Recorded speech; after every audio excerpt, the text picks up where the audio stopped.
For 30 years, we've used the French paradox as a hall pass for a nightly drink. The logic was simple. The French eat high-fat cheese, yet have low heart disease, so the red wine must be the magic shield. But as we enter 2026, the global health audit has revealed a darker side. While one compound in the grape is a Nobel-level longevity activator, the liquid it travels in is a metabolic challenge that your liver has to prioritize over almost everything else. Today, we aren't just asking, is wine good?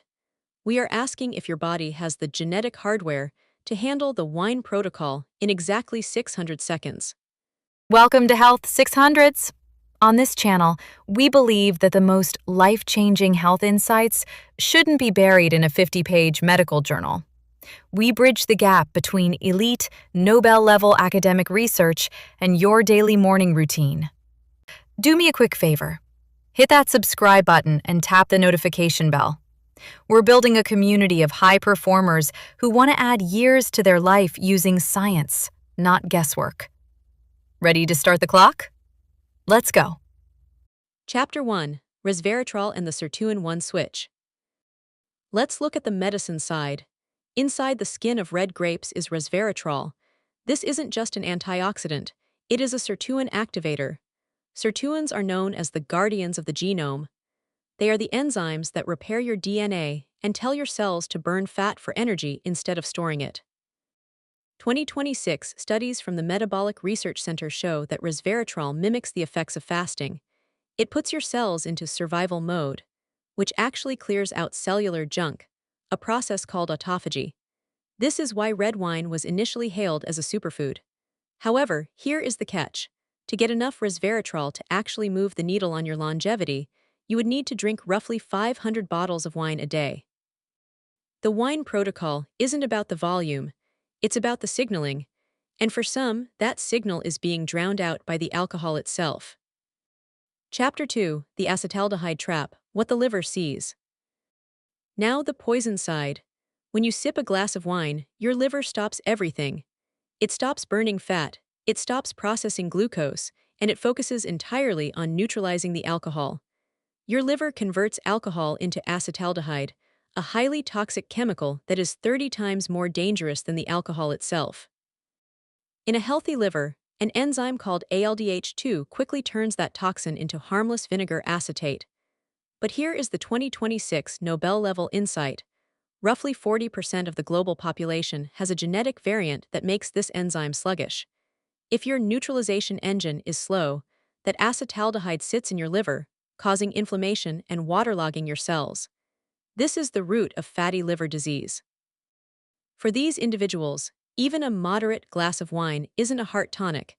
It's a biological stressor that accelerates aging. Chapter 3: The J-curve and the heart myths. What about your heart?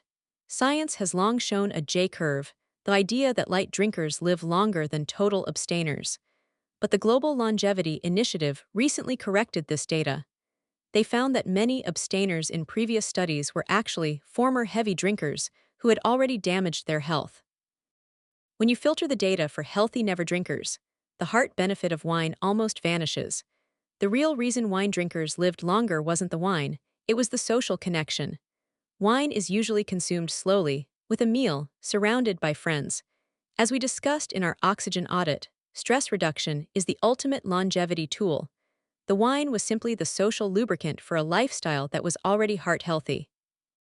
If you're drinking alone on the couch to help your heart, you are getting the toxin without the social medicine.